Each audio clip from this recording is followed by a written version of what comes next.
Hello, everyone. Blessings and from this part of our country, Philippines, and the globe. So I will be sharing again my spiritual awakening journey, experiences, my testimonies, and my before I spiritually awakened, spiritual divine experiences with the Lord Yeshua, Saint Michael, the divine source God, and during my spiritual awakening experience and also journey. So okay, I will be starting with before my spiritual awakening experience, my divine experiences. So there was a time na maliit pa yung anak namin, ng mga anak namin. So, kami ng husband ko, we have four children. We have four children. Apat anak namin. Apat ang anak namin. And, okay, that time, when this happened, one divine experience ko happened, my husband that time was at work. Okay, so he was at work. So, tatlo pa lang anak namin. Yung youngest namin, di pa pinanganak. Nasa heaven pa siya sa earth.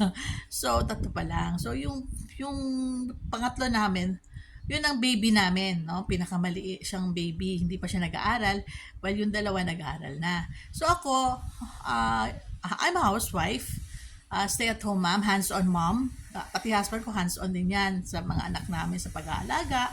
Tinutulungan niya ako. Ako sa bahay, mga bata, tsaka sa bahay, sa husband ko. So, housewife, ganon. So, there was one time na ako lang doon, tsaka yung nasa bahay, tsaka yung anak namin, yung youngest, yung dalawa nasa school ata yun, time na yun, nag-work, ang husband ko work. So, sumakit yung yung likod ko, sobrang sakit, as in super sakit talaga. Yeah, my husband to I remember it also, no. My husband also was at work. Nasa ano pala siya doon. I remember he was an OFW that time sa Taiwan. So ako lang tsaka mga bata, and then my late beloved parents, ang mga anak ko tinutulungan din ako ng thanks to my very big thank you also to my late beloved parents, tinutulungan nilang alagaan. May nag-hire sila ng yaya para dun sa dalawa naming anak. While ako naman, hands-on ako dun sa youngest. Kasi nga maliit pa. So, dun sa third namin pala. Kasi wala pa yung fourth, di pa pinanganak. So, as a housewife, as a hands-on mom sa mga anak namin, so, tapos yung husband ko he was in so, biglang yung while nag-aalaga ako sa pangatlo naming anak, kaalaga ko sa mga ikatulong anak, nagband ako kasi ako siyang anong tawag dyan, giiluhan ba? Ganon, kasi nagbawas. So, mami, ganon. So, so pag bend ko, sumakit yung likod ko, as in super sakit. Ang sakit, aray, grabe, sakit talaga. And I can't, after that, I was trying to, massage ko. I cannot, the pain was so excruciating. And, hirap akong mag-move. Sabi ko, grabe to.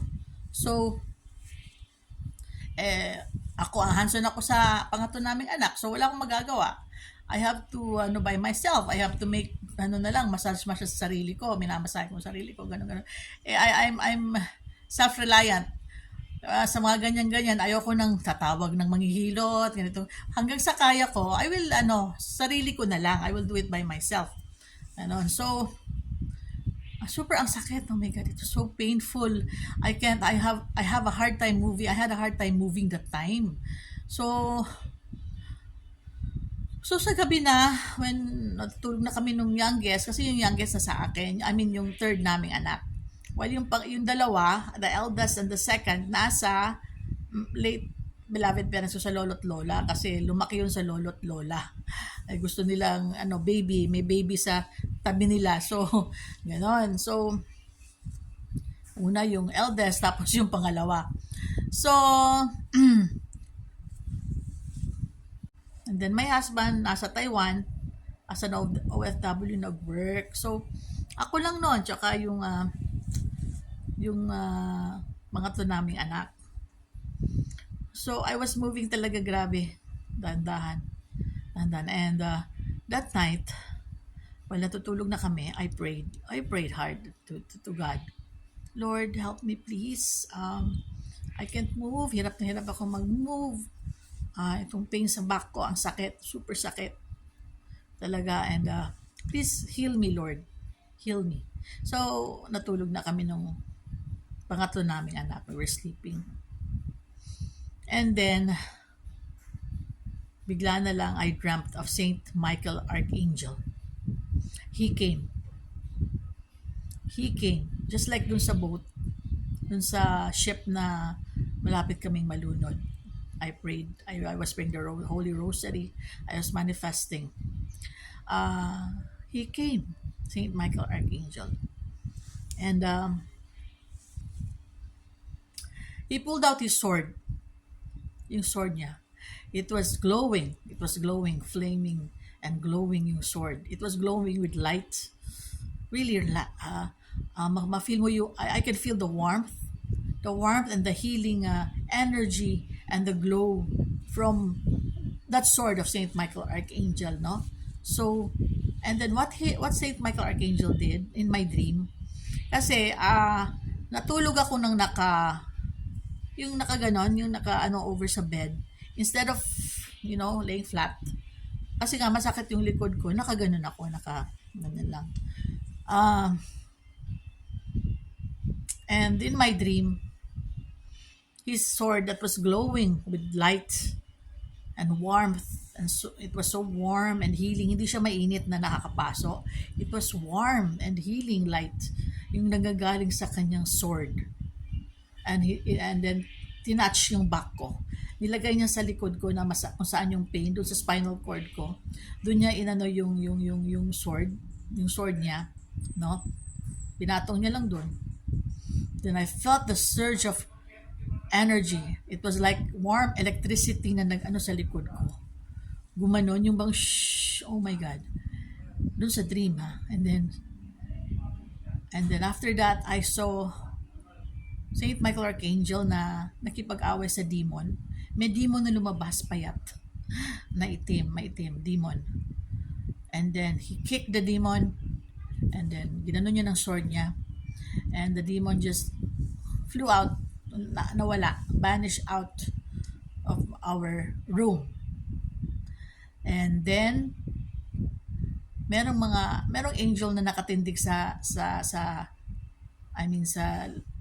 around sa bed namin. And then dalawa ata sila. There were two angels. And then Saint Michael Archangel